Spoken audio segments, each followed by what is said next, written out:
Hello, everyone, and welcome to Beyond the Red Zone, our very own sports show brought to you by This is Revolution Podcast. I am your host, Jason Miles, and I'm thrilled to have you here with me this evening. As you can see, I'm by myself. You can't see because you don't know. You can't see in the virtual green room. There is no virtual green room because there is no Mac. Once again, he cannot make it. This time, he's belly aching about, oh, it's fucking record-breaking winter storm here and everything's frozen and my power's out because it's frozen. I don't want to hear it. Fucking drove to LA during a firestorm. Did that stop me from doing the show last week at the Rainbow on the Sunset Strip and spending the majority of the time flirting with the waitress? Of course it didn't. Why the fuck would it? I'm ridiculous. Okay? And fearless. So I don't want to hear it, Mac. I'm totally kidding about not wanting to hear it. I am serious about the fact that he does not have power right now. So, and he got in a horrible car accident as well. He is fine. He himself is fine. His vehicle is not. So I'm just joking. Mac, if you're watching on your phone. Just joking. But if you are new to this channel, so glad to have you here. For our returning listener subscribers or very valued patrons, fuck yeah! Well, all right! You are the driving force behind the TIR machine, and definitely could not do this show without y'all. For our patrons, don't forget to check out the Crisis Papers. Issue number 5 is out, second time around. Musings on Donald Trump's reelection. The latest installment in the series is available. Depending on your tier of patronage, you can enjoy the magazine formatted version of this. If you don't want to be a patron, if you don't want to be shackled by the chains of a monthly subscription fee, you can still support the show, read all the papers. Wherever you're watching or listening to the show, there's a link in the description to the Crisis Papers. Click that, and it'll take you to the shop, if you will, on our Patreon. And there's a lot of things you can get there. You can get some champagne rooms. I actually put some champagne rooms in there. You can get those. But if you would like access to the champagne room, past and present, for as little as $3 a month or $30 for the year, can all be yours. Also, there is still the trial offer. If you want to try it out, see how it feels on you. How does it feel? How does it feel? Did I weird you guys out yet? Don't worry. It's going to get weird. I promise. Tonight, it's going to get weird. Does anyone know the team and player jersey I'm wearing? Do you know? If you know, I'm going to peek my eye off to the side. And I have to wear these glasses because I can't read the teleprompter without it. I mean, I can, then I squint a lot, and I get words wrong because I'm squinting. So my very big glasses will help me. So the first round of wild card games are in the books, and I think I'm more sad about the Vikings loss than my Broncos losing to Buffalo 7-31. I didn't have high hopes for the team at the beginning of the year because I knew they would either be trying to rehabilitate the career of former number 1 pick Zach Wilson or start a rookie in Bo Nix. I definitely had hope for neither. It took some time, but Bo Nix put together a rather impressive rookie campaign, and I wouldn't be surprised if he walks away with AFC Rookie of the Year honors. While the wild card matchup in Buffalo didn't go as the Broncos had hoped, I'm excited to see where the team will be next season with a slightly more seasoned Nix and some additions on the defensive and offensive sides of the ball. Now, on to the team we really want to talk about here. We've been joking about this all year. We've been joking about this since I think we started. Now on to the Vikings. We've made many jokes over the last few years here on BTR about my belief in Sam Darnold as a quality NFL quarterback. I thought he showed flashes in his rookie year in New York with the Jets, but much like we talk about the college game, there isn't a lot of development at the NFL level nowadays. Darnold was finally given a decent team, and he showed why he was picked third overall in 2018. Sadly, the last 2 weeks have not fared well for Darnold and the Vikings. Losing to the Detroit Lions costed the Vikings a shot at not only a division title, but a first round bye. Would have been huge for a team that won only 7 games and finished last season under 500. The Vikings won 14 games this season and were set to have a rematch on the road against the Los Angeles Rams, Western Division champs. Can you believe that? It was the last of the wild card games. The Vikings' porous offensive line was no match for LA's relentless pass rush. The Vikings' defense, which was middle of the road in total defense rankings this season, yet ranked number 2 against the run, couldn't stop the Rams' running game. They couldn't stop much of anything for the Rams. In every facet of the game, the Vikings were outplayed and outcoached. Moreover, Donald was harassed in the pocket by the Rams pass rush, and Vikings coach Kevin O'Connell insisted on calling a game where many of the pass routes were slow developing downfield routes, causing Darnold to take sacks. While you can argue that some of those sacks could have been avoided by Darnold attempting to run, as any quarterback trying to win a big game, Darnold was trying to make plays. He understood there were big plays downfield, but you've got to throw the ball downfield, and if you don't have time and your receivers aren't open, you're going to take some sacks. After the Vikings' 9-27 loss in Los Angeles, the sports pundit sphere and the social media in general was filled with comments about Darnold being a trash QB, or the real Sam Darnold has finally showed up. That's not necessarily what I saw. I saw a team that for the last 2 weeks has not made adequate adjustments to pressure, and a coach who refuses to run the ball. What is it about these young coaches and this pass first hubris?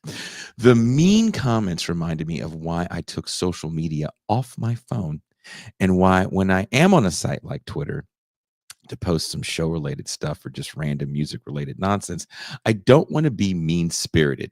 It has worked for me in the sense that I enjoy the engagement that I get with random posts about music, but it doesn't help growing my social media presence. But oh well, fuck it. The first football game I can remember was watching Super Bowl 18 over 40 years ago, when the Raiders defeated the Washington Redskins 38-9 on the back of an MVP performance by Marcus Allen. Allen would have 20 carries for 190 yards and 2 touchdowns, one 74-yard scamper. I was in awe, not by the Raiders' domination, but by the game itself.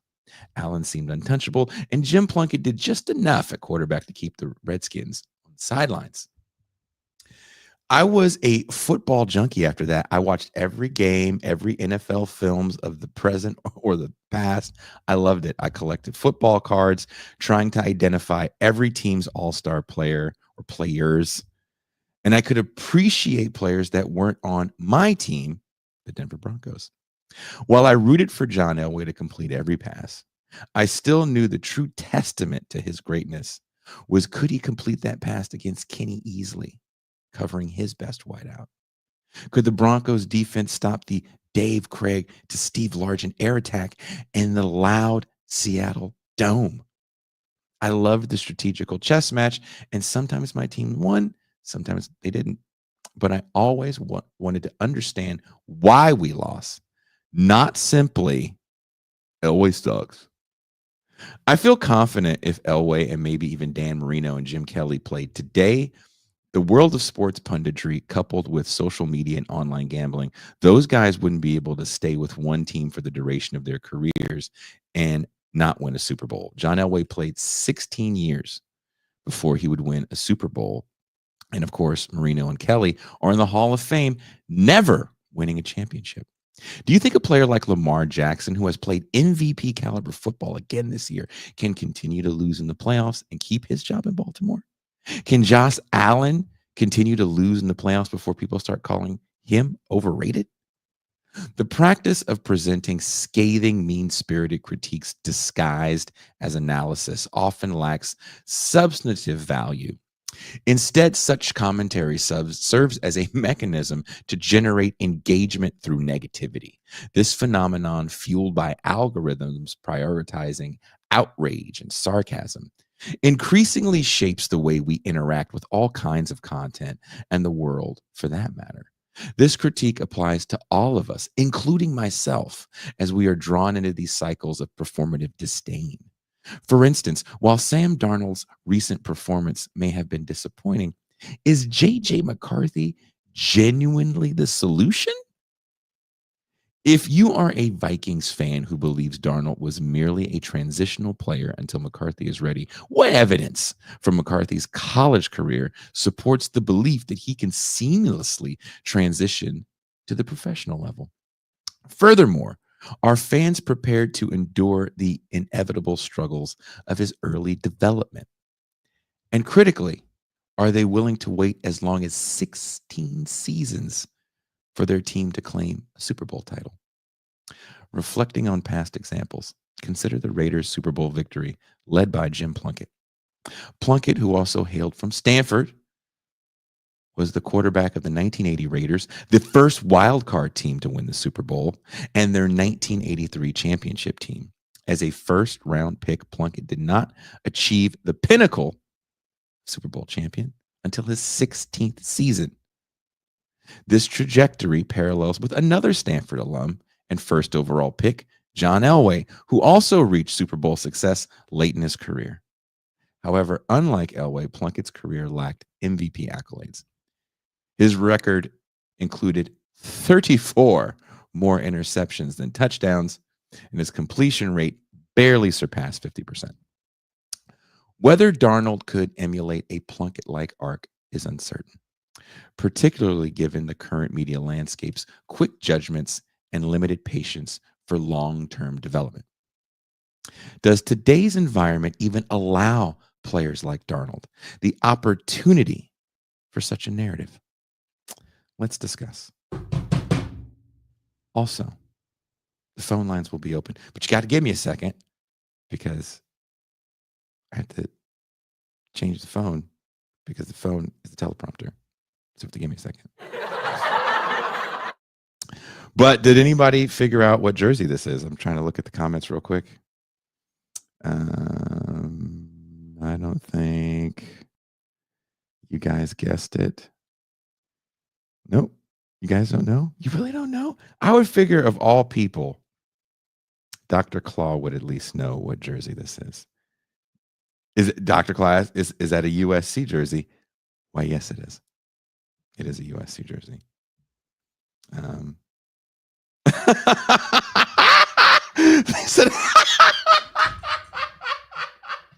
Did you say JC says I have girl boss?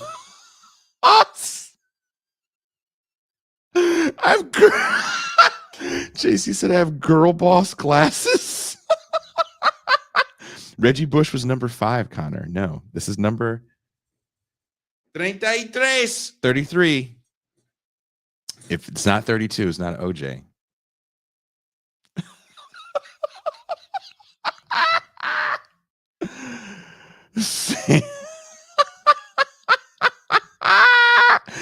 You guys are ridiculous. So give me a second while I will change things around and get the phone up because I have the phone number up. So go ahead and call the number. It'll put you guys in the queue. Connor says we need a hint. You know what? I was talking about the player in the introduction. Super Bowl MVP. He played against my team for his entire career. He stayed in division and destroyed my team. And he did not go into the Hall of Fame as with the team. How do you say that? You know, you go to the Hall of Fame with it. So like Joe Montana went in the Hall of Fame as a Niner, right? Not as a fucking Chief. This guy actually went in the Hall of Fame from his second team because he was treated so badly by his first team's owner. Dorsett, that's close, but Dorsett went to Pitt, and this is a USC jersey. That is close, Jolamite. That is so close. I'm so mad, Dr. Claw, that I was wearing an OJ jersey. So give me 1 second, and I'm going to grab the thing. And give me 1 second. I'm gonna play some hold music for you guys. This will be the best fucking hold music you ever fucking heard.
All right.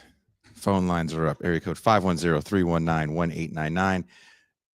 Phone number is area code 510-318-1899. I'm trying not to look down at the screen because I hate looking down at the screen. But I can take the glasses off. So you guys don't have to. The girl boss glasses was totally fucking hilarious. Did you guys ever guess? Dr. Claw got it. It's Marcus Allen.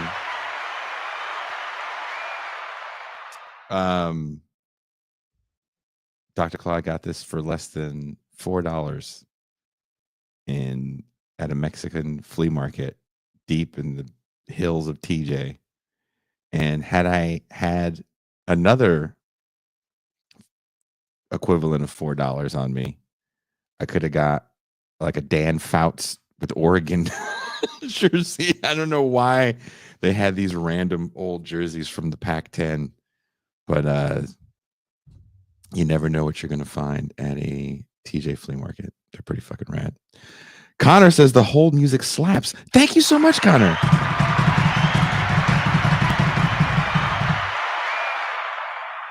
That is not on Spotify, but that is from my band Le Fin Absolu du Monde. I think you could find that everywhere else but. So Pandora, wherever, I don't know. I don't even know if Spotify was around when we did that.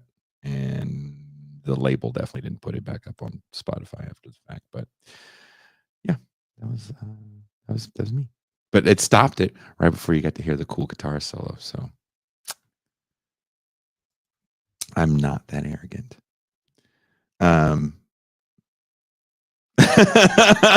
This is man, he's hoping for 80s metal. I would play 80s metal if I could. I'd either play 80s metal or what you young people call yacht rock, because I've just been listening to way too much of it today. Way, way, way too much. And it looks like Marcus Allen's first game in Denver caught a screen pass and was immediately crushed by Carl Mecklenburg and held onto the ball. Very impressed with him. Marcus Allen was a hell of a fucking player.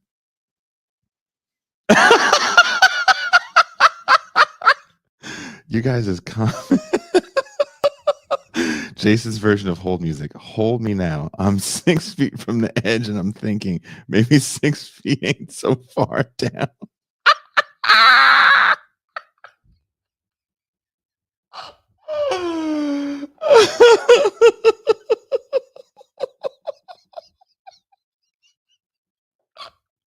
You guys are fucking hilarious. But I think we got a phone call from Dr. Claw, and I would love to hear what he has to say about the playoffs. Playoffs? You know what? Before we go tonight, I'll make sure to play the rest of. I'll play the whole song, and then you guys can tell me what you think, because that was one of the coolest things I think I've gotten to do musically. So, is this the doctor? I presume. Yes, it is. Live from the 216. Well, all right. What up, Claw? Well, I want to open up and say congratulations to your Denver Broncos for getting into the playoffs with a rookie quarterback this season. Yeah, they did get blown out of Buffalo, but I don't think anybody expected that much out of the team this season. I didn't expect that much. I think they're in and they are in actually a good position to build on what they've done.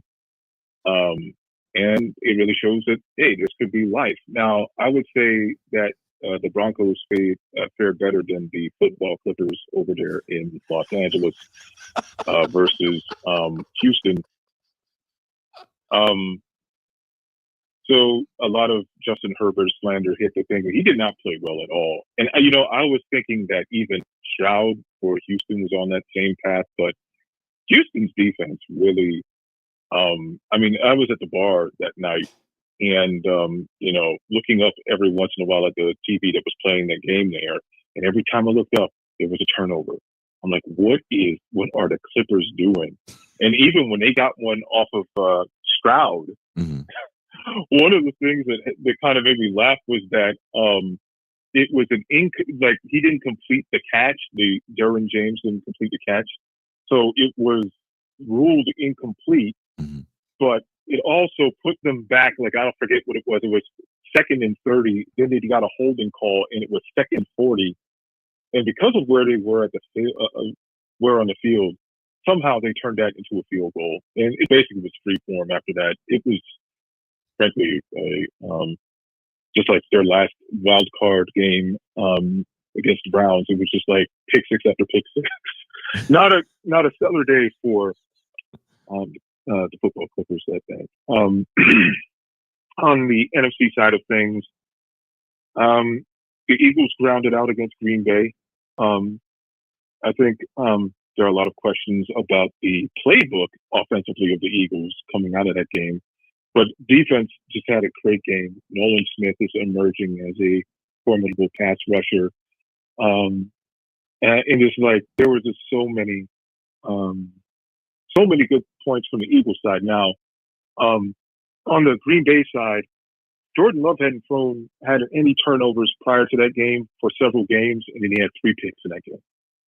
It was interesting that the thing with the Eagles, they just couldn't capitalize on it the way that I thought that they might.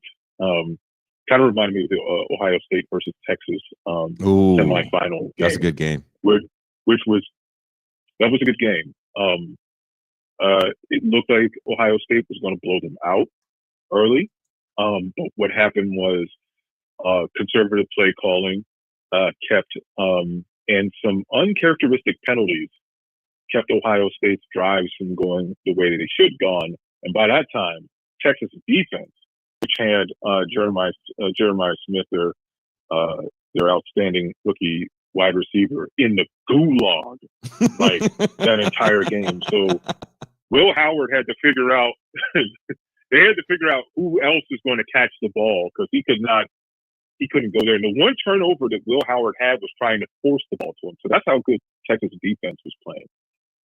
And for as much as people were talking about Sark in that, the goal line stand call, because I made the joke that watching that game was like watching an episode of Dragon Ball Z.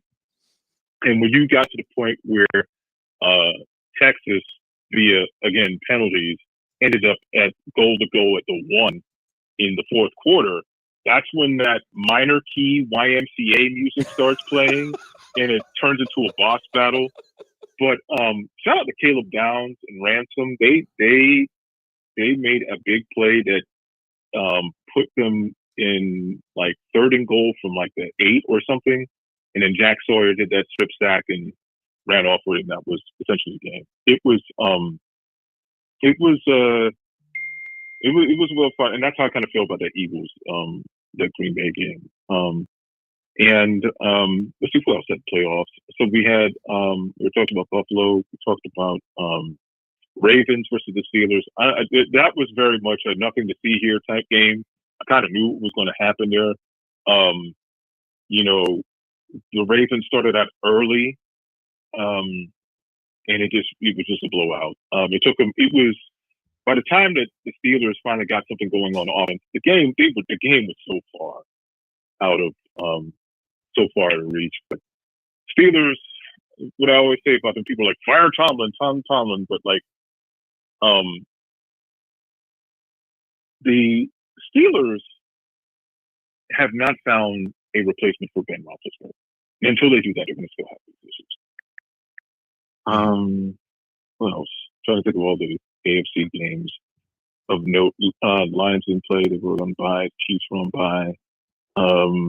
Buccaneers versus Commanders. Now that was another good game. That was a really good game.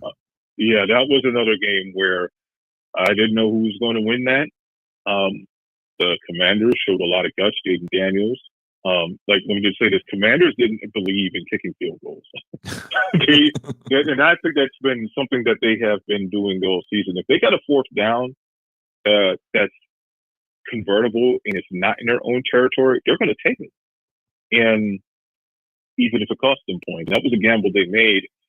They really came down to a turnover, and I got to tip my hat to the Commanders. The rookie quarterback got a win. It was I think the one upset of the bunch, and there was a one upset. But let me think of because I think they were the only non-division winner to take that one. Can I ask you, Dr. Clark? Can I ask you how you felt about some of these young quarterbacks in the playoffs? Of course, Bo Nix loses, but Jaden Daniels in his rookie season got to win his first game through. CJ Stroud is only in his 2nd season and has already gotten his 2nd division title and 2nd wild card win as well. What do you think about the future of these young quarterbacks? I think that the position is in a good place. We have a lot of players that show promise that could really be really carry their teams. Mm-hmm. Like, I don't think it's a fluke with the Commanders, as much as I hate to say that as an Eagles fan, but I don't think it is with him. It's not. I think he really is, because again, it's kind of like the Broncos, where you just put a new quarterback in a situation that's pre-existing, mm-hmm. and they go to the playoffs in their first year. And I will have to also say about the AFC West, I don't know what was going on elsewhere in the AFC, but the fact that they sent 2 other teams, not the Chiefs, to the playoffs made me wonder what was going on. I was actually shocked that the Chargers had already locked up their spot well in advance of the Broncos getting their spot. The Chargers very silently. I'm sorry. The Chargers very silently were kind of a good team this year. They had some close games that they barely lost, but I think I almost said Jim Plunkett, and then I almost said Jim Everett. Jim Harbaugh.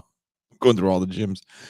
Jim Harbaugh is trying to, I don't want to say something like change the culture. I want to say he's literally trying to change the makeup of the team. And I think there's one way he knows how to do that. And I actually really appreciate that. And that's run the ball and play good defense. They did not play good defense against the Texans or run the ball well, but his ability to stick with the run, I think is going to pay large dividends down the road for a team like the Chargers, who may not play a playoff game at home, and they'll be on the road somewhere where cold weather will take place, and you'll have to be able to run the ball. So I'm scared of the Chargers in the future. The AFC West hasn't looked this good in probably 20 years. Yeah. I'm thinking back to the times of the Phillip Rivers Chargers, the Drew Brees Chargers. The Chiefs were various players, the Tony Gonzalez era, and even the Raiders had their moments. Yes. And of course the Broncos. With various quarterbacks. I remember Jake Plummer in that infamous division game against the Patriots. Yeah.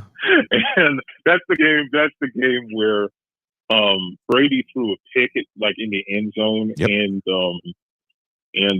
Champ Bailey was running all the way back and almost made it to the end zone before Ben Watson, the tight end for the Patriots, just came running into him at the 1 yard line. But that was a classic Mike Shanahan type game. Like the running back platoon, having Jake Plummer just do what he needs to do on offense. The Broncos defense just doing what they do. John Lynch, that was a classic game. The AFC West was actually pretty decent, division back in those days. As for the other young quarterbacks, CJ Stroud, I have one major criticism of him, and that is his reluctance to run. He's more than capable of doing it. Sometimes he hesitates before doing so. When he has everybody's covered and there's a daylight in front of him, he should just take off. I mean, you don't have to be Lamar Jackson to do that. It's 2025. Quarterbacks need to be doing that. In my opinion. Okay. That's it. And I think he's just going through a little bit of growing pains. It was kind of a rough season for the Texans. Players like Tank Dell getting horrific injuries and, just things just kind of going by the wayside. They were very fortunate that the rest of that division is a bit of a toilet bowl right now. But they can build on this. Let me think. Was there any Bo Nix? I think we talked about him. I think he actually surprised me in so many different ways. Yes. I think that there are some things that, with time, if he's got the work ethic to do so, he can calm down on some of these throws. He's certainly got the athleticism for it. The Broncos still have a lot of players that can help him out in that regard. So I liked what I saw from him this season. They didn't make the playoffs, but I really liked Michael Penix. Yes. On the Falcons. Maybe they should have gone to him earlier, but when he did come in, it was automatic. He knew what he was doing. He was, making good throws. He was, running when he needed to. The Falcons have a toilet defense, and they need to fix that. But I like what I saw from Penix this season. I really like what I saw from Bryce Young in the second half of the season. Carolina was winning, but that game against the Falcons, where it had no reason to be as good as it was, watching him and Penix go back and forth in that game. And the thing that really caught me was when Bryce Young threw that one touchdown and did the Steph Curry turnaround, throw his hands up in the air before it's even caught. He knew it was going to be caught, and he knew it was going to be a touchdown. Yeah. That kind of confidence that he had just having these few weeks of having productive football, that was really great to see, because a lot of people were writing him off. A lot of people were saying those things about him as a prospect based on preconceived notions. But the fact of the matter was, the Panthers were ass. And it was a very bad situation. And before they got Canales as coach, it was just dreadful. Now things are trending in the right direction for him. I'm looking forward to see what he does next season. Both him and Penix.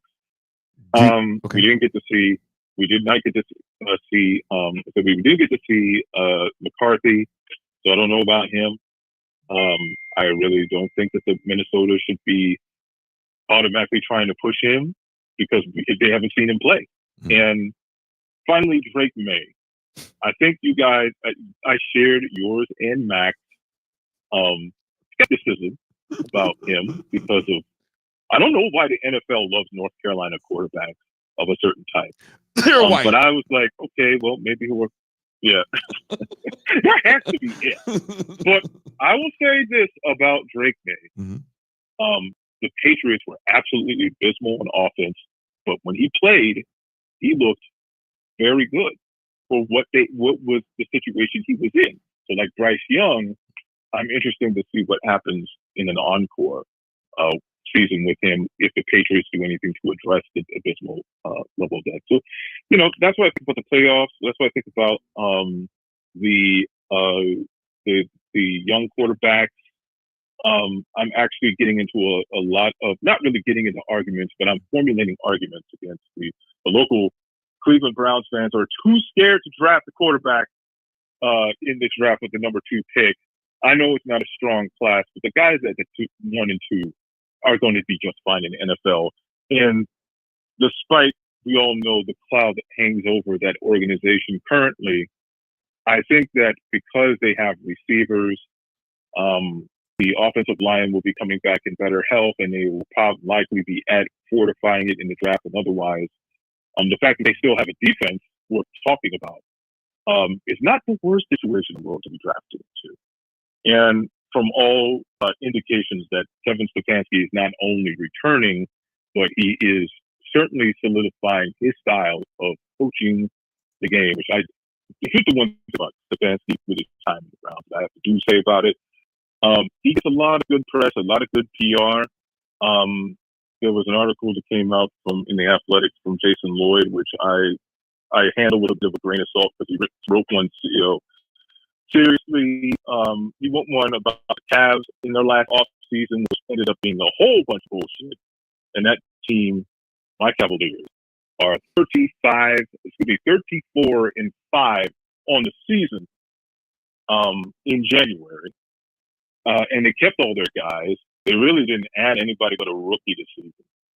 So all that stuff that was written about, like Donovan Mitchell's not coming back, that Darius Garland wants to get traded, Jarrett Allen needs to be traded, all this stuff about like the bad vibes in the locker room. They just changed the coach, and they have this ridiculous record in setting historical offensive rates in the NBA. So that was bullshit. But the Browns, their situation is getting quickly amended.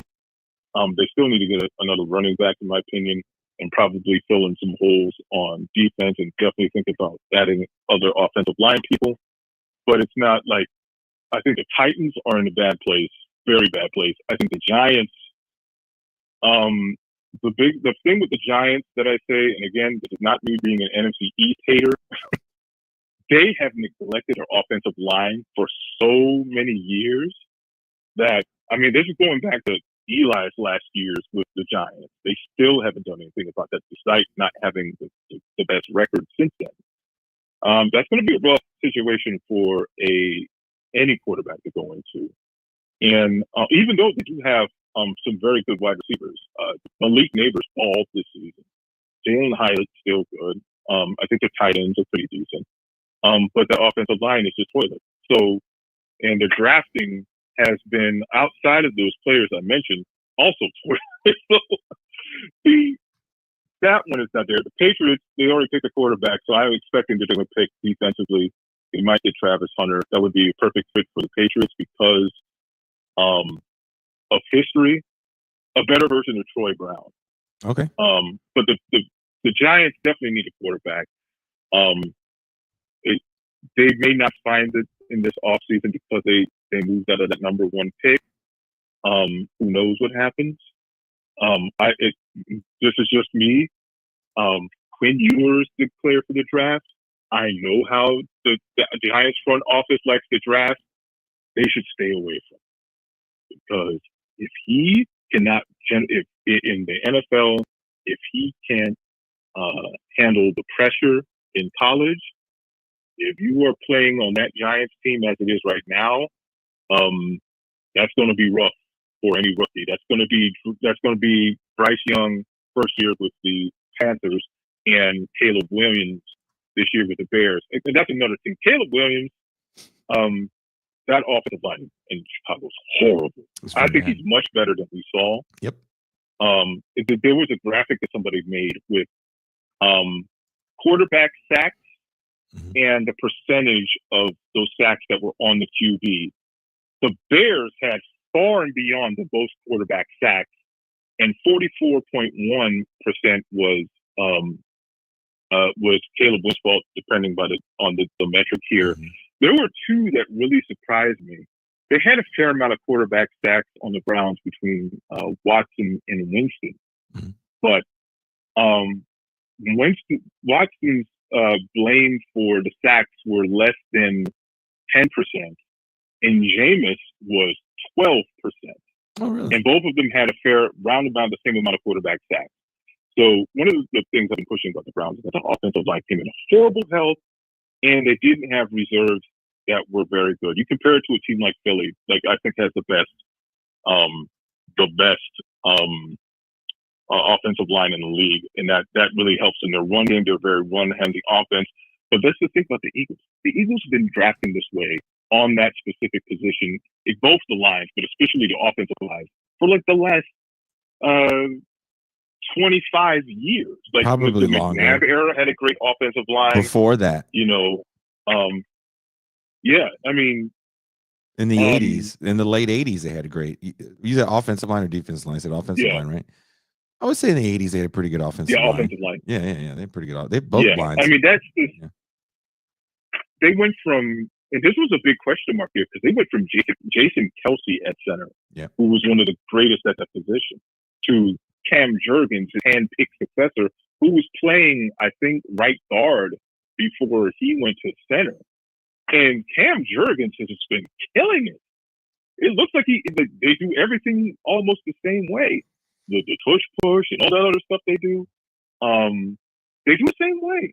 And the one thing I'll say about the Eagles too, that last game of the season against the Giants when they were playing mostly backups, and including the offensive line was mostly backups, they still were doing the quote unquote push with the backup centers, the backup offensive line completely, and a backup quarterback who does not have the same qualities or strength as Jalen Hurts. They even did it with Kenny Pickett. I mean, that is stellar offensive line drafting. And these teams, that's the thing that's holding back the Bengals. One thing that's holding back the Bengals. That's one thing that's holding back. That's a big thing that's holding back the Giants. So, if the Giants wanted to pick a quarterback this season, I kind of be okay with Jackson Dart, but that's only because the head coach is Dable, and his experience with quarterbacks in the past, specifically with the Buffalo Bills, he was there for the Josh Allen ascension. You might have a little bit of cash there, and I think that's what they were trying to do with Daniel Jones. But when you ask me why did they draft Daniel Jones, it's the reason I joked about it was that they probably looked at him, a picture of him, and said, this guy looks like Eli Manning. Let's pick him. We won 2 Super Bowls with him. Yeah. But speaking of Daniel Jones, before I get off there, speaking of Daniel Jones, that situation with the Giants when he left, he asked for his release, went to the Vikings, probably the best thing for his career. Because by that point, he knew that the Giants were just, it just wasn't going to work. So, best of luck to him. Like I said, congratulations to your Broncos. You're going back into the positive. Shout out to the Texans. Shout out to Commanders. I ain't saying that, but yes, shout out to them because they were the teams that didn't have those expectations and exceeded them this year. So the NFL is going to be in good hands. That's what I think about the young talent that's coming in. No, I agree with you. All right, so so that's all I got to say. Hopefully somebody else calls in. Thank you very much, Dr. Claw. Have a very good night, and thank you for the phone call. I'm proud to have you as part of the people that watch this show. Makes me feel good. I know Mac appreciates it. Some of the comments while you were talking, Claw, were fucking hilarious. Joel Lamite says that this is a good sports call. That's not normal. And he says, usually we talk football for like 40 minutes and then weird butt stuff. I don't take offense to that because it's true. I wouldn't say just butt stuff because that'd be weird. We're across the board with our sexual perversions. I looked up ESPN's NFL draft board for quarterbacks because someone said, in their honest opinion, Jackson Dart is the third best quarterback taken. And I would compare this last quarterback draft with maybe one of the greatest quarterback drafts when it comes to just talent, maybe not Super Bowl wins. But 1983, right? We have John Elway, Jim Kelly, Dan Marino, Tony Eason. So just how many Super Bowls did those guys go to right there? Elway went to 5. Kelly went to 4. So it's 9. Eason went to 1. It's 10. Marino went to 1. That's 11. Todd Blackledge came out of that draft, but he never went to a Super Bowl unless there was a backup for a team I don't know about. The next year, there is no quarterback taken in the first round. The first quarterback taken is in the second round. That guy's name is Boomer Esiason. And I'm pretty sure he was the only quarterback taken in that second round. It was a very, very weak quarterback draft the following year. With so many players with the ability to stay back an extra year now, I think you're going to see these loaded drafts like this. I do think Shedeur Sanders is by far the cream of the crop. I do think Shedeur Sanders would have came out. If he came out last year, he would have been a first-round pick, probably after Bo Nix. I do agree with Dr. Claw that this young crop of just talent all around that we've got for the last couple of years is going to make the game very exciting. If you think about the year before, 2023 draft, where you have CJ and Bryce Young come out, a lot of people weren't necessarily sold on Bryce Young because we've seen the error of, or the limitations, I should say, of the short quarterback coming out of an extremely pass-happy college program in the NFL with Kyler Murray. Now, I do like watching Kyler Murray play. For me, he's one of the most exciting players in the NFL by far. It's like Eric Metcalf at quarterback or something. It's just, he can make things happen. He actually has a really strong arm. He's actually really accurate with his deep ball. Kyler Murray is just fun to watch. But that team, I don't know what's up with the Cardinals. What are they? Are they a team trying to get better and it's going to take them another 3 or 4 years? Are they trying to plug people in? I don't know. I don't know what the Cardinals want to be. I couldn't even tell you what the Cardinals need to do, first and foremost. They're in the division right now that today is very winnable. The Rams won it by not being very dominant. I think the Rams won it because this was an incredibly down and injury-ridden year for the Niners. You know, the Niners are another team that actually has something that I was talking about in the early introduction, which is a very good quarterback that was not drafted in the first round that only gets playing time because of a slew of injuries. One to the big acquisition, Jimmy Garoppolo, who I believe was a second or third round pick by the Patriots. And then the injury to Trey Lance, who was always going to be a risky pick. That was really one of those, the coach has a lot of confidence in his, not just ability to coach or scheme, but his ability to see something in Trey Lance that maybe not a lot of people have seen and take that and turn it into something great. When Trey Lance was running for touchdowns and they would switch him out, Jimmy Garoppolo, a lot of people locally really wanted Lance in the game more. They wanted to see more from him. And again, sadly, that kid got hurt. And I don't know if we're ever going to see how good Trey Lance could be because he's just going to bounce around. He didn't look very good in Dallas. He still makes some really bad decisions with the football. I don't know if he's in his own head at this point too much. But back to Brock Purdy. I do feel bad for Brock Purdy because I think a lot of people forget the early years of Tom Brady. And they share that late round pick thing. And that's about it. Brady had kind of the perfect everything in New England. He was relieving a former first round pick that there seemed to be some camaraderie between those two guys. And there were moments where we didn't know if he was going to be the quarterback the following season. We didn't know if it was going to go back to Drew Bledsoe. And when he was kind of given the keys to the car, so to speak, the defense was winning games. And if you remember the year after they won the Super Bowl, they were okay. Then they had a season where they weren't that good.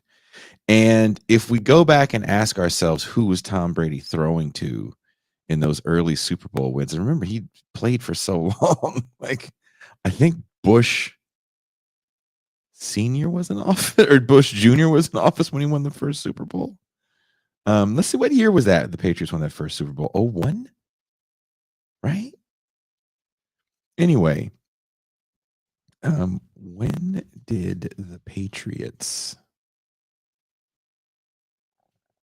win their first Super Bowl? 02. So yeah, the 01 season. So goddamn, it's been that long.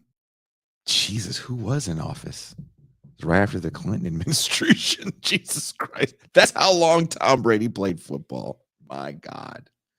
But those receivers were good, but he didn't play with a lot of Hall of Famers on the offensive side of the ball. And eventually he does get really good players. And sadly, he loses the Super Bowl with Randy Moss with an undefeated season. And Tom Brady caught some flack, and no one knew if he was the guy, and the defense is the Patriot way. I think creating a narrative, and I don't know how much of this was the Patriots and how much of this is just the NFL trying to create stories around a team. And that story was great, right? It was right after 9/11. It's the Patriots. And it's this all-in football team that is devoid of superstar talent that's going to beat this team that's filled with all-stars on both sides of the ball. The greatest show on turf is what we called the then St. Louis Rams. Also led by a bit of a cast-off quarterback. I've watched some clips via YouTube clips. I don't know if that means that I'm doing something positive in my algorithm where I'm not getting all this right-wing nonsense. But I've seen some clips of that Kurt Warner Disney movie. I think it's a Disney movie. If it's not a Disney movie, oof. But it's pretty funny because we forget about Trent Green and how good he was with the Kansas City Chiefs, how accurate Trent Green was. If you remember that playoff game against him and Peyton Manning, where it was like last guy with the ball wins, there's no punts. I forget the numbers for that game are just, it looks like a Madden game. But we'll never know how great Trent Green could have been with that team because he gets injured in the preseason and Kurt Warner comes in and has what will be a Hall of Fame career. And I wonder, if you go back and watch that, I think it was a time where you could be a low round guy and it didn't really matter. Now there's a lot of emphasis put in star power. And I think a lot of it has to do with gambling and the preponderance of fantasy sports being so big. And the fact that we're following players from the college ranks, sometimes to the high school ranks, through the pros. And there is a value on that. And I don't know if I like that or not. But Brady playing in this era, I don't know if he doesn't get the Brock Purdy treatment. Whereas anytime Brock Purdy does something good, it's the other people around him. It's Deebo Samuel. It's the Kyle Shanahan system. It's, Christian McCaffrey. He does play with some great players. You can't deny that. But he's a really good quarterback. And I think the Niners should give him whatever he needs to stay. And let's see what happens with Brock Purdy. I don't think a new quarterback in San Francisco is going to just fix that team right away. He seems to work well within the system. The kid went to a Super Bowl and some playoffs before he got hurt a few years ago. And that was a hell of a Super Bowl game they played. I can't put that on him. His head coach has a history of kind of folding in big games. Am I lying?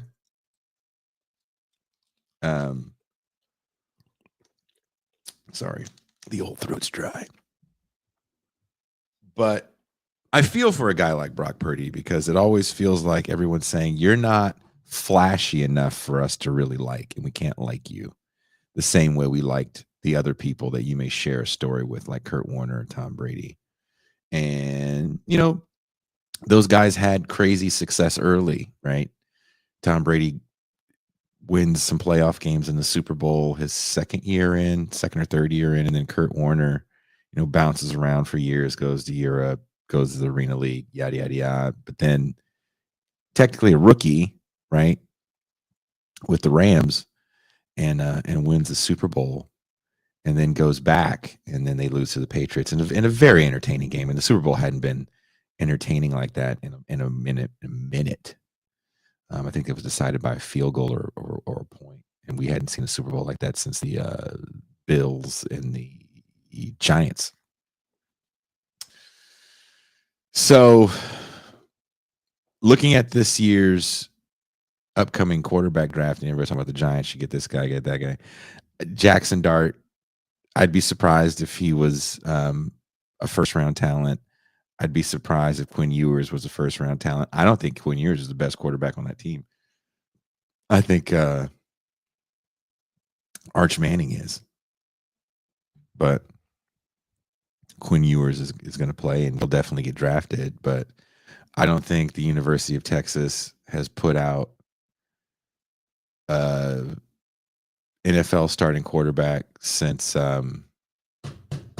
who's a black dude that won the Heisman, and he had to give it back to. He took it from Reggie Bush. I can't think of his name.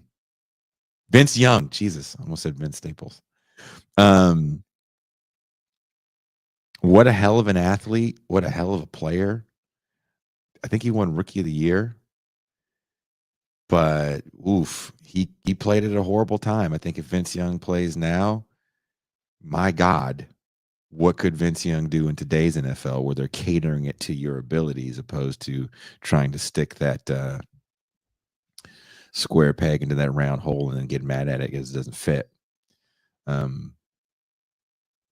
So it's there's a lot that goes into drafting a quarterback, as we've found out. It's not that simple. Bryce Young is another good example. But I think the better examples of what we're seeing are the guys that are getting this revamp, right? Sam Darnold and Baker Mayfield playing on the same Panthers team. That was a joke in the pundit sphere and on the internet. These guys are washed up. These guys are busts.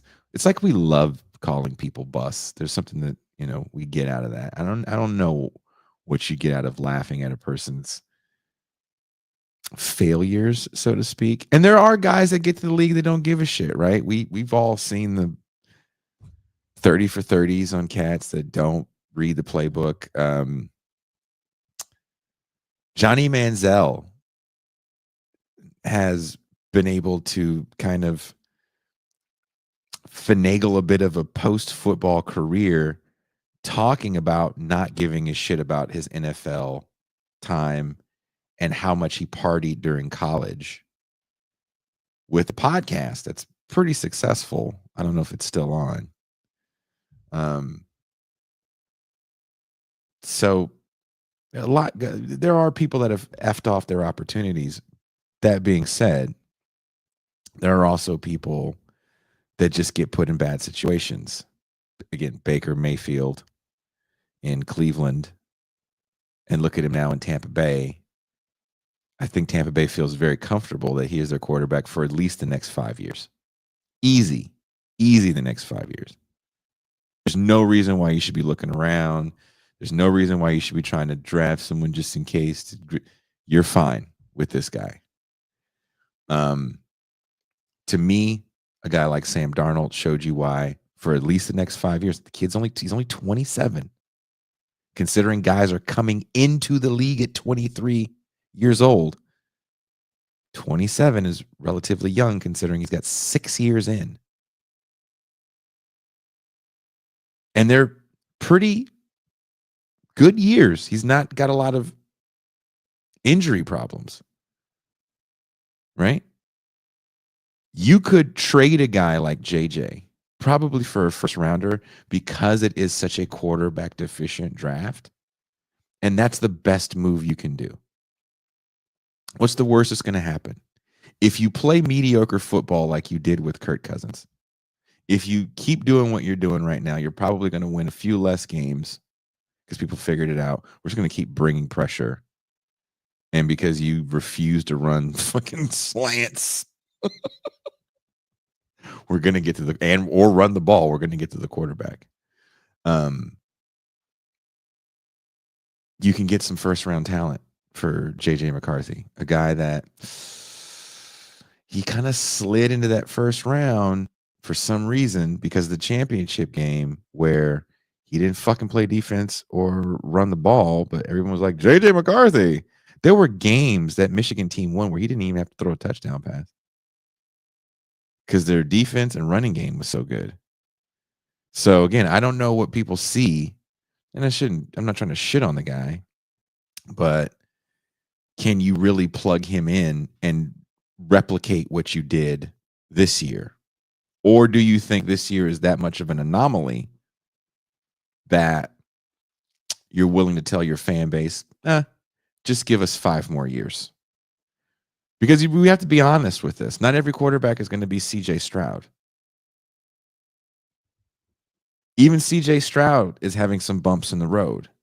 Where I don't necessarily agree wholeheartedly with Claw and saying CJ needs to run more, the league has changed. I understand that to a certain degree. And every quarterback has rushing yards. Peyton Manning has rushing yards. Dan Marino has rushing yards. They don't have that many, but every quarterback has rushing yards. I look at CJ Stroud as more of a Dan Marino, hell, more of a Phillip Rivers than any other quarterback that I think people want to compare him to because of his skin pigmentation. He has the ability to run. He's just not a run first guy. He wasn't necessarily a run first guy in college because he feels he has players on the outside that can make plays. So he wants to make plays. They were able to give him so much of the playbook. The kid is just so freaking smart.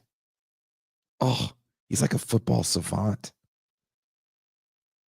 That you don't have to do that elementary stuff that you see with Jaden Daniels. We're going to cut half the field off. If you don't see your first or second read on this half of the field, run. It was working today. Don't know if it's going to work next year. We'll see. Regardless, Jaden Daniels is still fun to watch. The Redskins are fun to watch. That team has tons of talent, and there's some great talent coming out. You know what? No name you guys have said? Travis Hunter. Travis Hunter is such an intriguing pick to me because where does he go? Right? I don't know where Travis Hunter's going to go. Does New York get a guy like Travis Hunter? I don't know. Does New York trade that pick for JJ McCarthy and maybe some more stuff? I don't know. To get a bona fide number one. But it's Shedeur Sanders. And after that, I don't know if any of those guys are NFL starting quarterbacks. I'm not sold on Cam Ward. Just not. Damn it. Are you guys trying to call? It looks like the phone lines. My phone hung up because it's being a jerk. Travis Hunter is interesting to me because Travis Hunter probably could play both sides of the ball in the NFL. But that's a lot of wear. There's a lot of wear getting put on that kid at the college level that I was like, oof, that's just so much. He's fun to watch on both sides of the ball, but goddamn, there's so much. I do think he can be a shutdown corner in the NFL. And I also think he could be a very good wide receiver in the NFL. I don't know a number one, but I know he could be a very good wide receiver on any team. Is he a Malik Neighbors level game-changing wide receiver? Is he a Justin Jefferson game-changing number one wide receiver to go at number two? I don't know. But as a cornerback, as just a secondary guy that you could plug some plays in for on the offensive side of the ball if you really wanted to, that might be fun depending on the coach. But I don't know where a guy like Travis Hunter could go and fit in. Fun player to watch. Another player that I can't wait to see where he goes, Cam freaking Scatterboo. Oof. Oof. Kid's a fucking beast.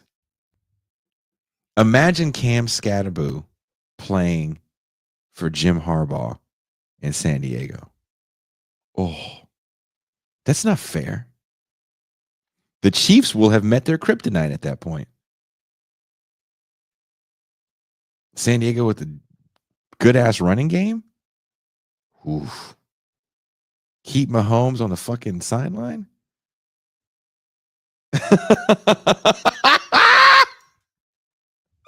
Nuri Hank says, I'm sorry, what the fuck was that name you just made? Cam Scatterboo is a running back for the Arizona State University.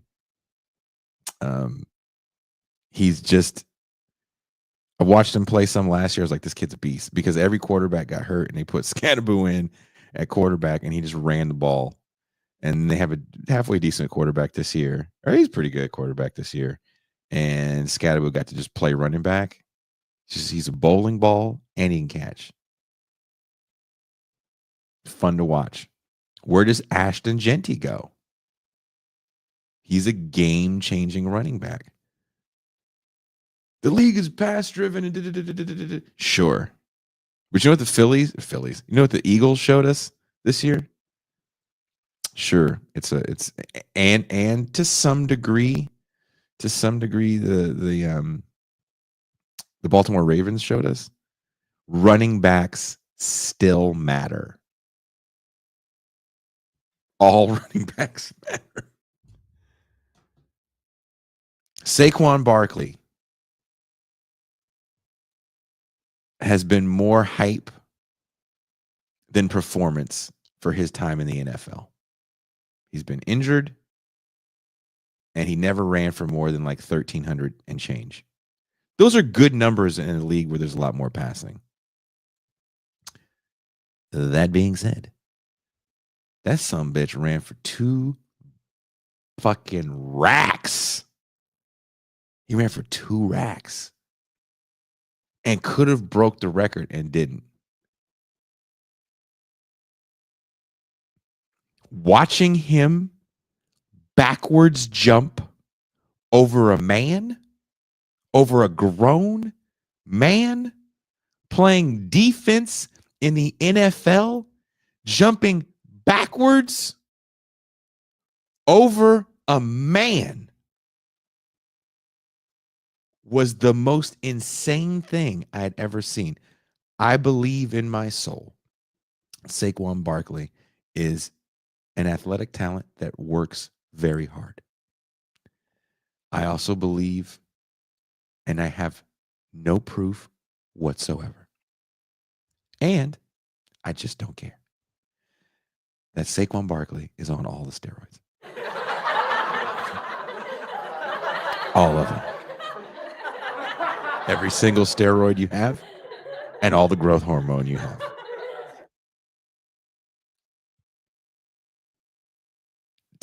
to be that injury prone, to come back and to play at this level, again, he's an athletic freak. I get that. And I will never deny that. Fun to watch. Are you guys trying to call in? Like I said, I just noticed the phone lines are down. I can turn them back on. I would rather turn them back on. I want to hear what you guys have to say, but just tell me to turn it back on because I will save money. Remember, I'm getting charged by the second here.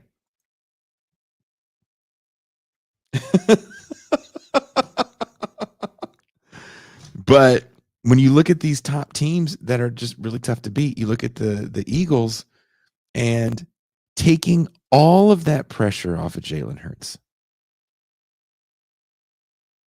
That team looks totally different. Last year, they came out the gates and then they just had this epic fall off. And they're not the only team to fall off like that. They still made the playoffs. There's been teams that have started and fell off way worse. My Broncos. I think they started like 6-1, and then they didn't win another game that year. Watching the Baltimore Ravens play with Lamar Jackson and Derrick Henry, who another guy people were like, maybe he's taken too much abuse at the running back position. You know, they don't have a long shelf life, yada, yada, yada. But Derrick Henry has always kept himself in excellent shape, and he's just another physical freak. He ran for 1,900. He almost hit 2 racks. There was 2 running backs in the league in the past first NFL that almost ran for 2 racks. And when you look at how that opened up the pass game for Lamar, he's having his best passing season of his career. When I look at the MVP race, which is an award, it's like, who gives a shit, right? But still, let's just talk about the MVP because, I like football. I like looking at great players. Lamar Jackson's having a hell of a season, but I don't think he can have that season without Derrick Henry. Running for almost 2 racks. Can't do it without Derrick Henry. Josh Allen is having a really good season, and he's doing it with a lesser cast of people. That's interesting. And he made a lot of corrections to his game, and he's not throwing as many picks. Those two playing against each other is what everybody wants to see. It's what I want to see. When I make my long drives, when I was stuck at the fucking border for a couple hours before they denied me entrance into my new homeland, I'm listening to sports talk radio and I'm hearing the insane shit people say. A lot of it is extremely racist.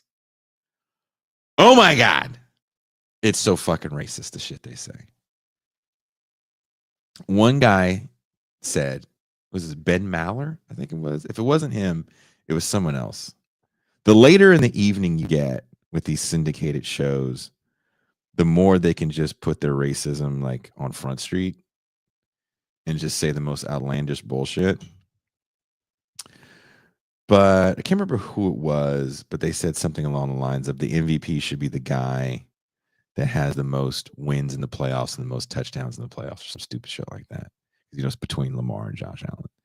And I don't understand how that's even a metric you would try to use because we're talking about the regular season. We're not talking about the postseason. Who is the most valuable player for their team? And you can say that this guy's the most valuable player of the league. It's kind of like the best of the league, right? Like the Heisman, if you will, of the NFL. And I'm excited to watch Josh Allen and Lamar Jackson try to prove that each one is the best player in football. Because another guy that he gets a lot of credit, and he should, and I hate giving him credit because I fucking hate him. He's in my team's division, is Patrick Mahomes. That team does not operate the same way without Patrick Mahomes. He is, and I hate to say this for a guy that's only less than a decade into his career, he might be one of the best quarterbacks we've ever seen. Real talk. Guy came into the league, sat for not even a whole season, comes back the next year, playoffs. All he knows is the postseason. He's just that good. He's just that good. And I hate it because he does things like he's playing playground ball. I still think he has problems recognizing defensive coverages. It's known Travis Kelce doesn't run routes. Doesn't matter. Whatever they do works. They get a lot of calls and yada, yada, yada. I know it all. Again, can't stand him. Hate his face. Every time I see his face, it makes me angry. See his dumb fucking haircut, makes me angry.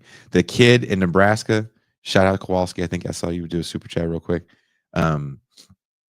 I can't think of the kid's name at Nebraska that wants to be just like Patrick Mahomes. I was so mad at him. I was like, I hate your face just because you want to be Patrick Mahomes. But he could be the MVP every year as far as I'm concerned. He's that good. And I don't think that's just a Chiefs thing. Because the Chiefs' talent level is fluctuated. He can't win without Tyreek Hill. Oh, yes, he can. Can he win without Travis Kelce? I'm sure he could. I'm sure he could. I think he's just that fucking good. Doesn't fold under pressure. There's a calmness about him. That's the difference. How do you perform when you have to? When you only have one game and there's no, we're going to get him next time. Marshawn Lynch said in an interview that after Russell Wilson threw the interception in the end zone at the Super Bowl, he was asked, what did Russell Wilson say after he threw the interception? He said Russell Wilson had a shell shock look on his face. He's like, don't worry, we're going to get him next round. Like, next play. Not realizing that the game was over. There is no next time around. This is done, dude. You threw the pick. The game's over.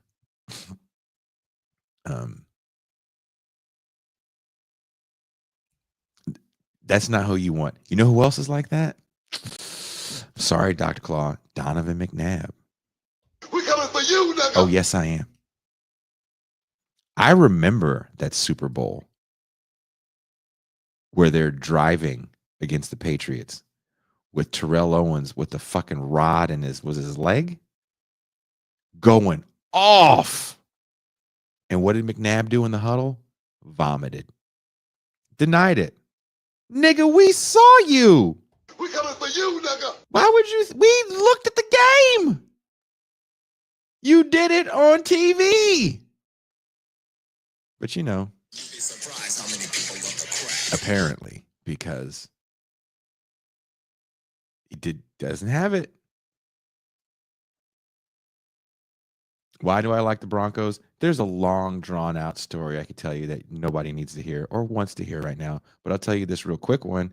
I watched that AFC Championship game in 1987 against the Cleveland Browns with my father. And I remember I was staying with my dad that weekend, and he loved teasing me for liking John Elway. I had a dad, like probably most dads watching this show, if you have young kids, you're going to make your kid like what you like. And so I grew up with a Tony Dorsett poster on my wall. I had no idea who that nigga was. And a poster of the NCAA champion North Carolina Tar Heels. My dad would come in the room. You see who that is? That's James Worthy. That's Michael Jordan. I'm like, it was just niggas on the wall to me. Just tall niggas on the wall. So So he loved just giving me a hard time about John Elway. But that being said, my father also, when he realized I was a real deal John Elway fan, and before the internet, I couldn't have been more than 10. I think I was 10. He was like, "What do you want for your birthday?"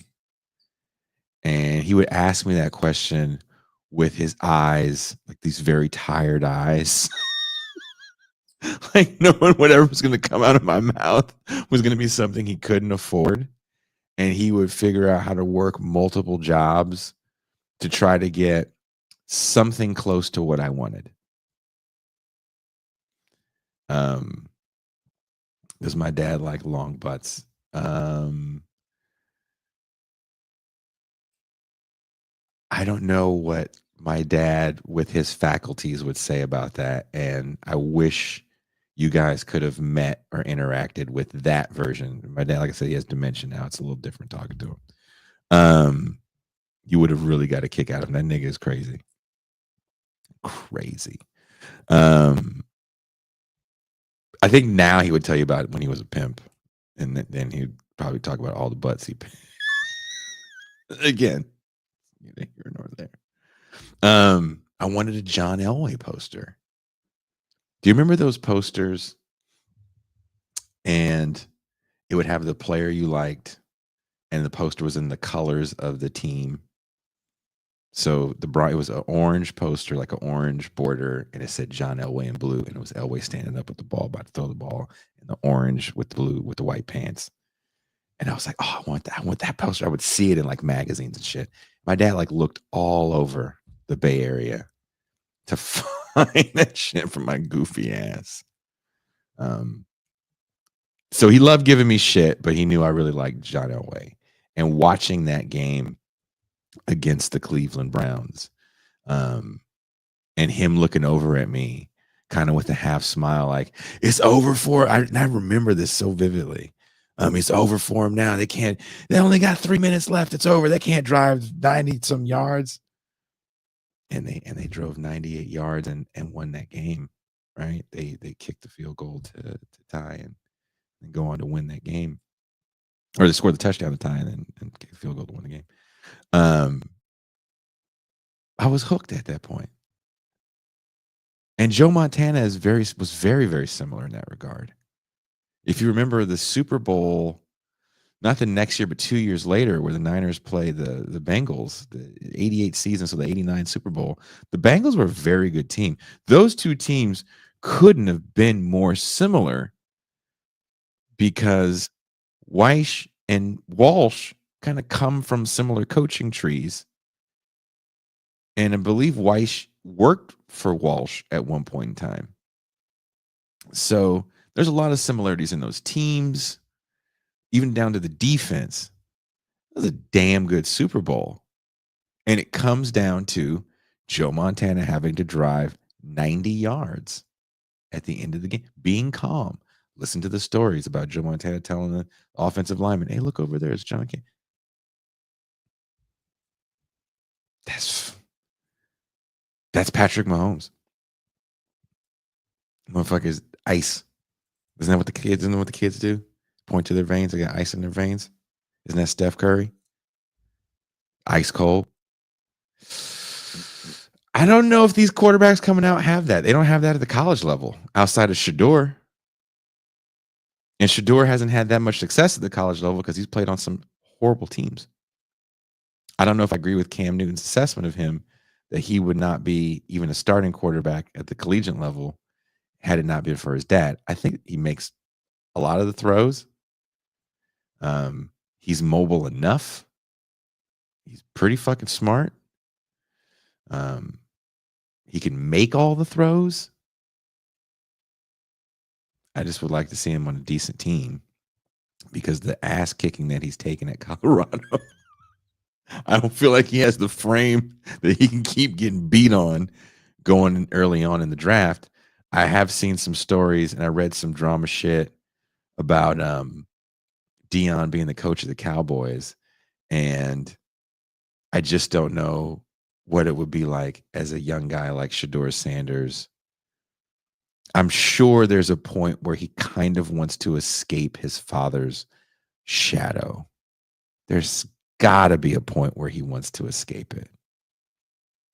And to assume that he wants to be a package deal with his dad and possibly his brother's actually a pretty good cornerback. I don't know if he's a first round talent quarterback, but he sure is a second to fourth round talent cornerback. Newry says, can Dion actually coach? I don't know. We talk about this a lot, coach at this level, high end college football and even in the pros. It's not so much about X's and O's, but it's more about managing a coaching staff. And managing talent. I don't know. He hasn't been that successful in college for one to say that he can make the transition, but I don't know if you necessarily need to win championships in college to be a good NFL coach. I don't think Bill Walsh won any college championships for the short time that he was at Stanford. I mean, I don't even think they were that good. But I also don't believe that a good or great player transitions to a great coach just because there's just attributes that you have that not everybody is going to have. Sometimes it's size, speed. Not everybody's going to have those things. And, not everyone's going to be able to do it like you did it. So, no, I don't. Was Coryell a college coach? I thought he was a college coach after his pro career, but I could be wrong. Virtuoso says, yeah, is Jerry serious about hiring? I don't know. Sanders and Mahomes had pro athlete fathers. That they did. That they do. Their dad's still alive. Jason Witten, and he's in the rumors for that college. Really? Jason Witten? Why? Why Jason Witten? Have I ever thrown a Nerf football? Yeah. I love Nerf footballs. Have I ever fucking thrown my arm out with a Nerf football? Yes. Have I ever thrown my arm out trying to throw way too many knuckle curves with a tennis ball? Yes. Did he ever forget Voltron? No, my father, despite his dementia, will not forget Voltron. As a matter of fact, the nigga still reminds me that he did spend all that money on that goddamn toy. He will never stop reminding me of that. Much like my cousin will never stop reminding me that I broke his Optimus Prime because my father got us both Optimus Primes. Broke my cousin's on purpose because I'm a bitch. That much of a bitch. Joel Lamine says McNabb drank the night before. Really? He was the only one drinking the night before? It was just him? He was at the bar by himself? That would then speak to what I said, that they just don't have it. Because if the story is, I was out the night before with the fellas getting all good and shit-faced and cocaine hookered up, as we do in the NFL, if that was the story, that really speaks to kind of a bitch-ass maneuver to me. I'm going to get all drunk for the game because there's a lot of pressure on me.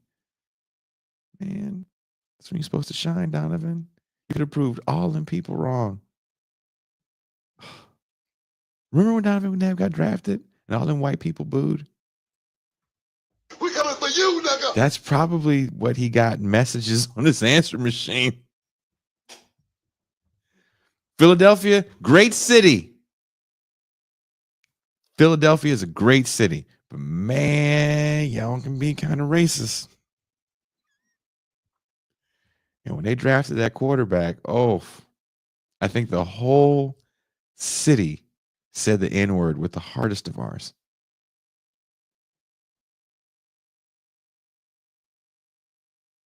There you go, Dr. Don Coryell coached at San Diego State. There you go. I couldn't remember.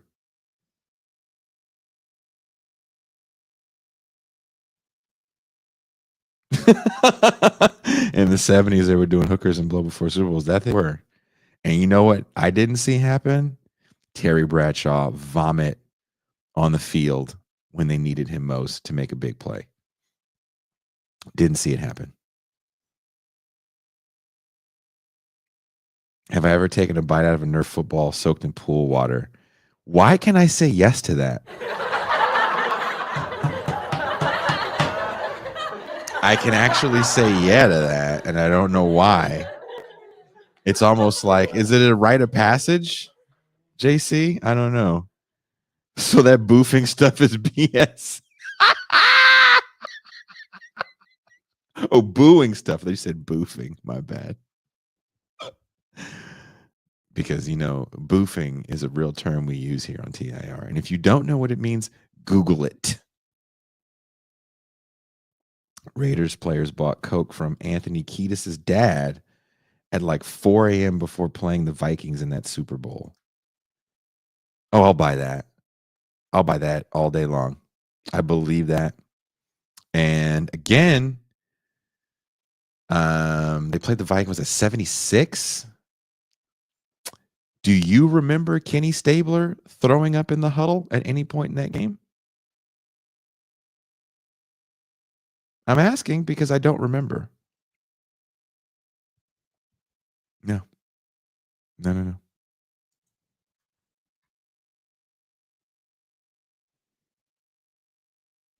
Rocky Blyer had half a foot blown off in It's I'm excited for this playoffs. Again, I think this game coming up is, for me, one of the most exciting playoff games.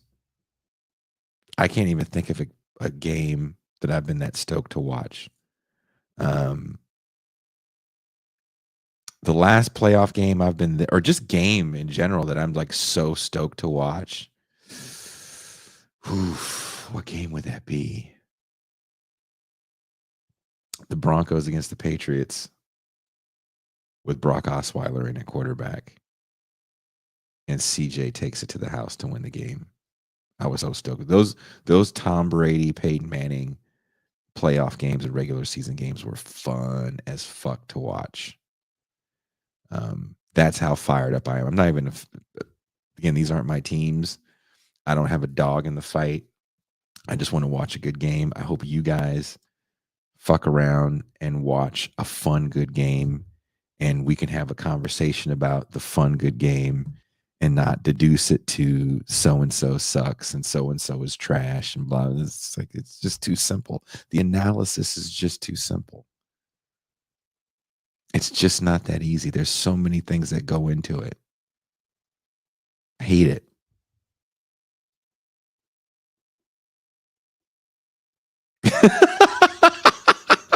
McNabb was probably hungover, to be honest. You guys really want y'all really want McNabb to be hungover? Sure. I refuse to believe he'd be the only one. Because if he's sad drinking in his hotel like that, like, oh no, the Patriots defense is just so good. I don't know what I'm going to do. Then, as you young people say, he ain't it.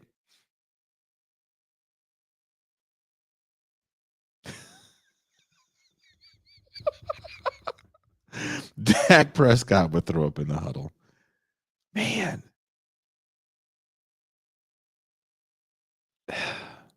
You guys are so mean to Dak Prescott. I always thought Dak Prescott was Tim Tebow 2.0, and he's had a much better NFL career than I thought he was going to have, because I didn't think he was that much of a standout talent at Mississippi State. But he's had a pretty good pro career. Guy can't stay healthy for shit. My God. When was the last time he played a full season? I don't know. New Yank says he hates the whole Ricky Williams would have been the savior to the Eagles franchise. I don't know if Ricky Williams was going to save anybody's franchise. He had a hell of a pro career. Fun to watch. Really fun to watch with those Miami teams. What would have happened to those Miami teams had they had better quarterback play and didn't have to do so much kind of gimmicky stuff with the Wildcat?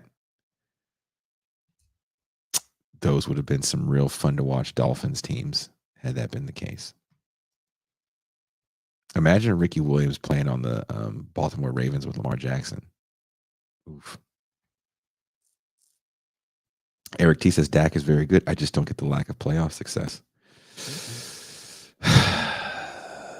There's a lot of factors, right? Coaching is one, roster is another.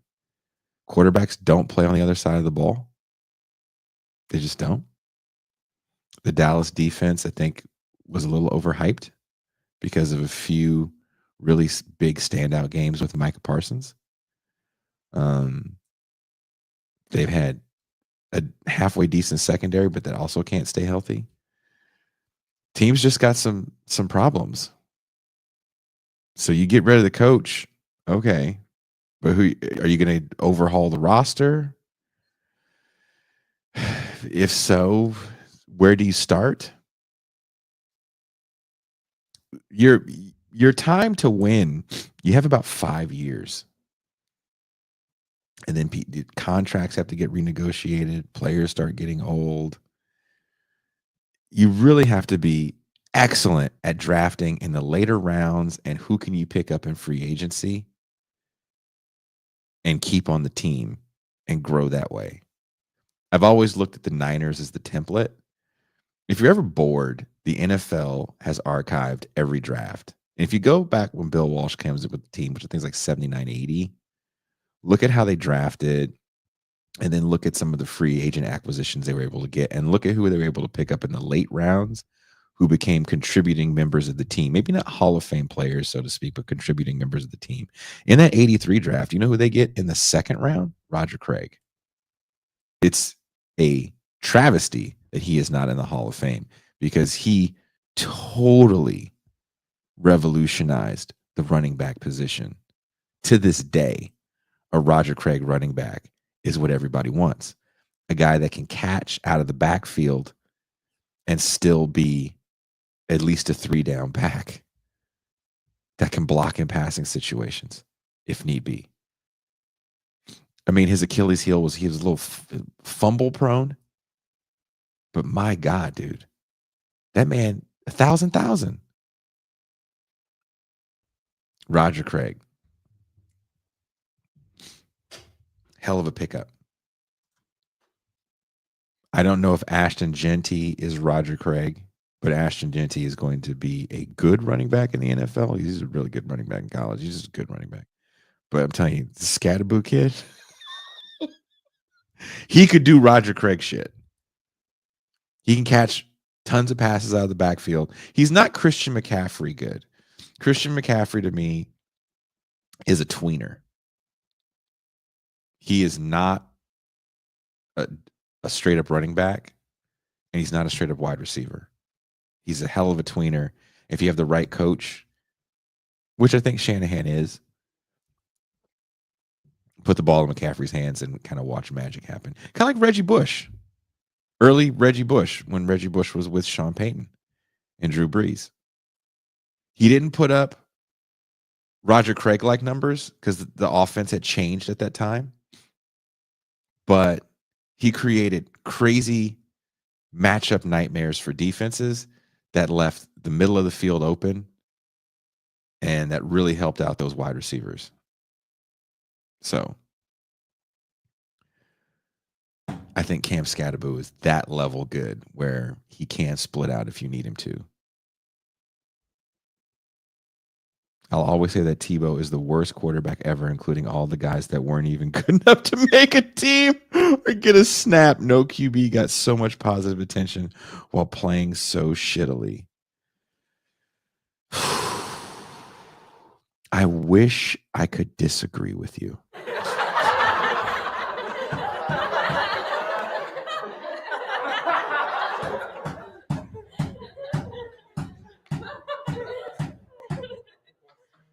You hear people say the college game and the pro game is different. It is. It is night and day different. And Tim Tebow was one of the greatest college players of any position to ever play the game. There is a lot of rah-rah excitement that you can manufacture in college that's a little different in the pros. And granted, a lot of those guys on the team are getting paid. Again, the pay is a little different in college to the pros, but the stereotypical win one for the Gipper kind of speeches, Jesus first, all-American white guy. My God, Tebow does that in spades. He's great size too. He's like 6'3", 230. I saw Tim Tebow at the national championship game. I worked the national championship game. And part of my job was to hand out all the point of sale systems for the tailgate. So we're there early. I'm setting up all the point of sale systems. And at the same time, the pregame show is setting up. So it's Kirk Herbstreit, Tebow, and I forget who else was there. What's the guys? Desmond Howard? Was it Desmond Howard at the time? Couldn't remember. But Kirk Herbstreit's pretty tall. But when you walk by Tim Tebow, the motherfucker looks like a building. That's a big, solid bitch. Damn. That was a load to tackle. And that is what she said. She definitely said that. Not about me. But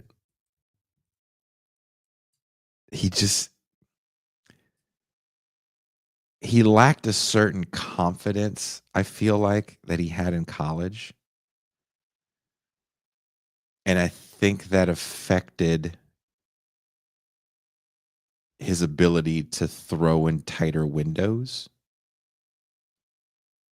And if you watch Tim Tebow play when Josh McDaniels was the coach, because that's who drafted him. The Broncos lost, I believe, but he threw for like 3-something against the Raiders. And he had a couple of touchdowns. And you ask yourself, well, where did the guy go that was like completing passes against the Raiders and throwing touchdowns? And now this guy, he can't hit the side of a barn. I don't know what that following coaching staff didn't see in him. I don't know what their passing concepts look like compared to Josh McDaniels's. I mean, the Broncos were definitely fighting a losing battle. They cut bait, I thought, too quick with Jake Plummer. Then they really cut bait quick with Jay Cutler when the McDaniels regime comes in. And that team hasn't had a quarterback that they drafted since Jay Cutler. Think about that. How many? 20 years? That's a long time to be in a drought at that position for a team that, 83 to 98, they had their guy. And then they didn't. And in free agency, you get Peyton Manning. That was only 4 years, 5 years, 4 years. You had the greatest 4-year run maybe of any quarterback in history. Statistically, to know that his season still hasn't gotten topped, and with 17 games, for the 5,300 yards he passed for, 58 touchdowns or 54 touchdowns, some ridiculous shit like that. That's insane in a 16-game season. There's a game where Peyton Manning throws for 7 touchdown passes. That's Madden shit. There's a game against the Raiders. This is back when the Broncos had the Thomases, Julius Thomas and Demaryius Thomas. That's just not fair. Julius Thomas is coming in when they're doing this thing where these basketball guys that have little to no football experience are maybe playing a year at a small school, but they got the ability to post up. They were smaller basketball players, 6'4", 6'5", power forwards and centers at smaller schools that have crazy post up and leaping ability and great footwork. And Julius Thomas playing with a guy like Peyton Manning, who's a bit of a coach on the field. You couldn't ask for a better situation because he never did it again after he left Denver. Demaryius Thomas, by the time he gets with Peyton Manning, he's putting up all world numbers. But there's a play. They're at the goal line against the Raiders in Oakland. And the Broncos are beating the shit out of the Raiders so bad, the black hole is just quiet. And Peyton Manning throws this slant to Julius Thomas, and he scores. And you hear Julius Thomas just scream out, "Oh my God, this is so easy."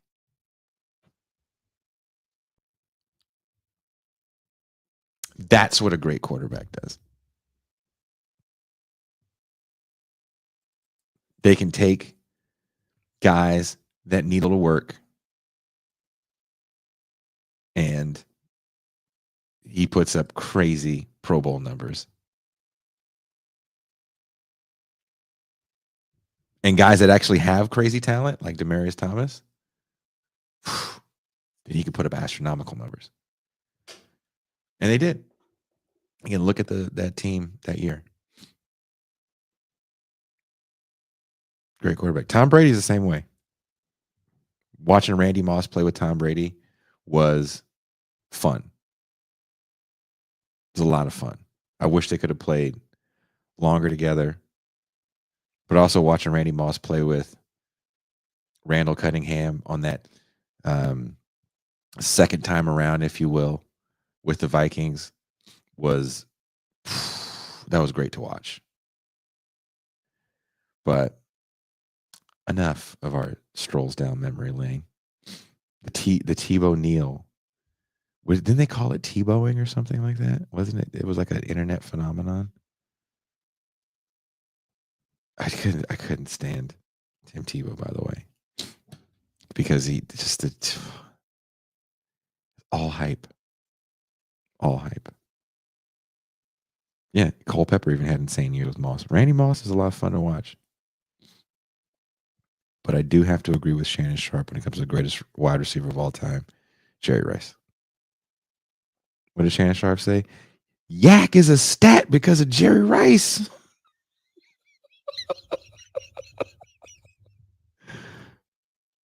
I hated the Niners, but you can't hate on Jerry Rice. Motherfucker just got open and got gone. And at the end of his career, what was he, 39, 40? He put up like 1,200 yards with the Raiders. Going to a Super Bowl. Try to hang on to his hair with them fucked up ass dreads. Jerry Rice was a beast.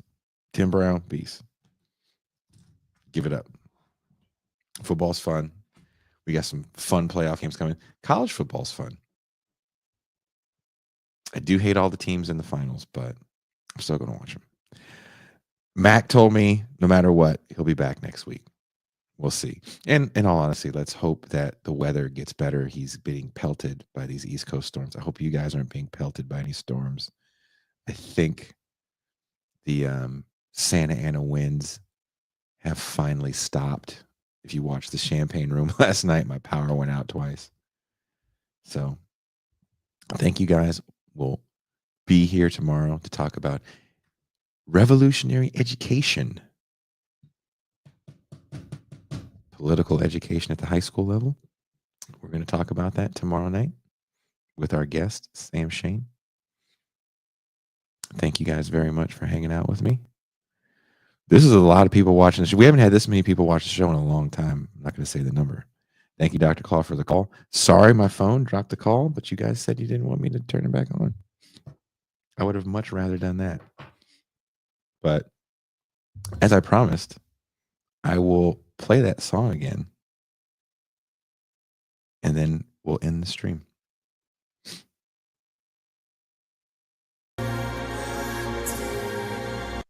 Oh, how do you see? You can't even rewind on here. That's so whack. That's hella whack.